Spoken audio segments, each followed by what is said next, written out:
Assalamualaikum warahmatullahi wabarakatuh. Kembali lagi di channel aku Siti Sarah 31. Baik, di kesempatan kali ini aku bakalan membahas yang teman-teman pernah kasih request ke aku. Kak, tolong dong bahas atau Kak bahas tentang asam lambung dan gastritis. Baik, di video kali ini aku bakalan bahas tentang gastritis, definisinya seperti apa, tanda dan gejalanya seperti apa, pencegahannya seperti apa, dan pengobatannya seperti apa. So, buat kalian yang penasaran dengan pembahasannya, simak video ini sampai selesai dan jangan lupa tinggalkan like, komen, dan subscribe-nya. Oke, selamat menonton!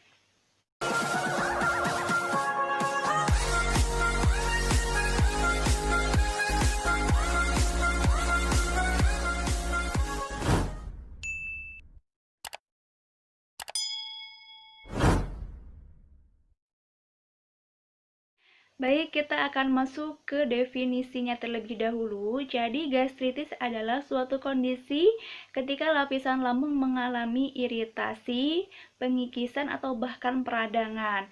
Nah, lapisan lambung ini dilindungi oleh lendir yang tebal sehingga tidak terjadi iritasi. Tapi, apabila lendir ini hilang, maka akan terjadinya iritasi. Oke, gastritis dibagi menjadi dua berdasarkan waktu perkembangan gejalanya.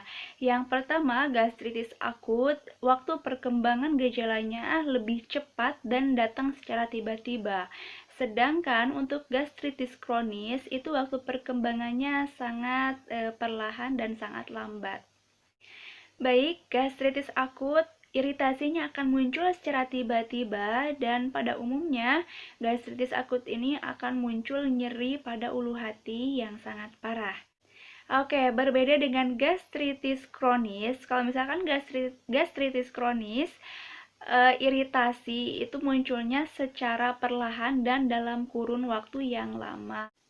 Iritasi ini dapat mengubah struktur lapisan lambung serta menjadi resiko kanker. Dan gastritis kronis ini juga bisa menyebabkan yang namanya gastritis erosif atau pengikisan lambung yang bisa menyebabkan luka dan perdarahan pada lambung itu sendiri. Oke, kita akan masuk ke faktor resiko gastritis. Jadi, faktor resiko yang pertama yaitu mengkonsumsi makanan dengan kadar pengawet dan garam yang berlebihan. Yang kedua yaitu mengkonsumsi makanan yang berlemak dan minyak yang berlebih. Yang ketiga yaitu mengkonsumsi makanan yang asam, yang pedas, yang pokoknya yang bisa menimbulkan gastritis itu muncul.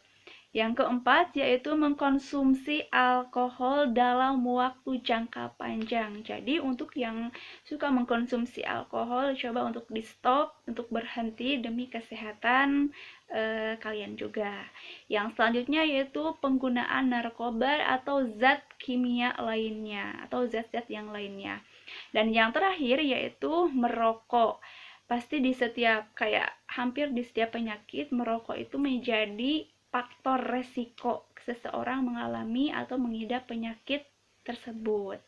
Oke, kita akan masuk ke penyebab gastritis. Apa sih penyebab gastritis itu? Oke, yang pertama yaitu penggunaan atau efek samping dari obat.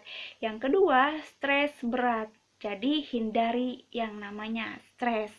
Yang ketiga yaitu konsumsi alkohol yang berlebihan. Jadi stop mengkonsumsi alkoholnya. Yang selanjutnya yaitu penyalahgunaan obat-obatan. Yang kelima, reaksi autoimun. Yang keenam, pertumbuhan usia. Yang ketujuh, penyakit HIV atau AIDS. Yang kedelapan, reflux empedu menuju ke lambung. Yang kesembilan, anemia perniciosa.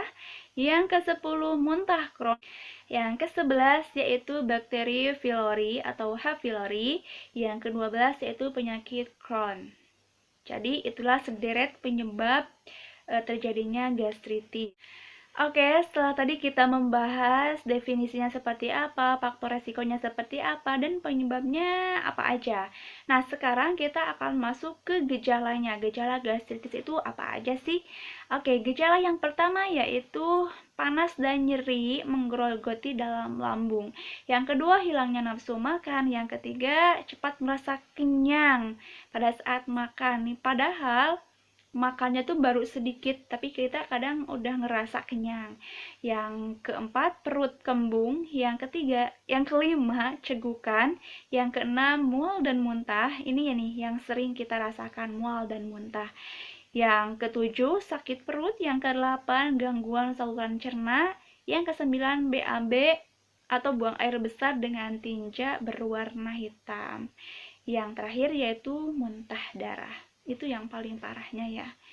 Jadi teman-teman yang punya gastritis atau yang pernah mengalaminya pasti bisa merasakan gejalanya itu kayak mual mual muntah, terus kita baru makan dikit aja udah ngerasa kenyang, terus nafsu makan kadang hilang, perut kembung ya dan sebagainya. Nah, sekarang kita akan masuk ke pencegahannya. Kak, gimana sih kalau misalkan kita mengalami gastritis, kita bisa nggak sih menanganinya atau mencegahnya ketika kita di rumah? Bisa banget. Cara mencegahnya yang pertama yaitu mengubah pola hidup sehat atau mengubah pola makan kita. Misalkan nih ya, mengubah pola makan itu dari yang awalnya kita makan sekali nih, tapi banyak banget makanya sampai sepiring, dua piring atau sampai satu wadah nasi itu habis sekali. Tapi dengan cara makannya sedikit tapi sering. Itu yang bisa kita lakukan untuk pencegahan gastritis. Yang keduanya yaitu mengendalikan stres, karena tadi di penyebab gastritis itu muncul karena stres yang berat. Jadi kita kendalikan stres kita biar tidak mengundang gastritis itu kambuh atau muncul.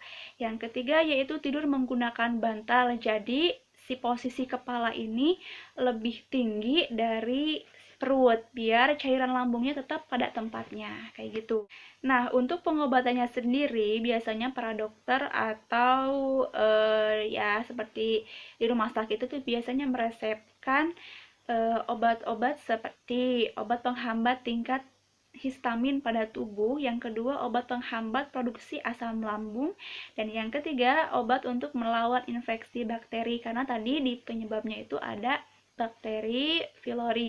Dan biasanya kalau misalkan di rumah sakit itu dikasih juga obat yang melalui intravena. Jadi melalui selang infusan ya. Nah, selanjutnya kita akan membahas komplikasi dari gastritis itu sendiri. Nah, gastritis ini bisa menyebabkan komplikasi apa aja sih?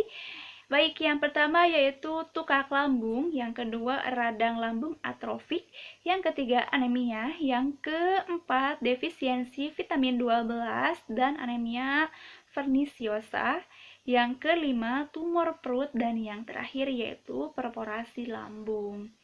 Nah, selanjutnya untuk penegakan diagnosa itu sendiri, jadi di rumah sakit itu nggak bisa langsung plek, ini diagnosanya ibu terkena gastritis, ibu terkena misalkan miom, atau terkena asam lambung, atau yang lainnya. Jadi, untuk mendiagnosa satu penyakit itu memerlukan beberapa pemeriksaan.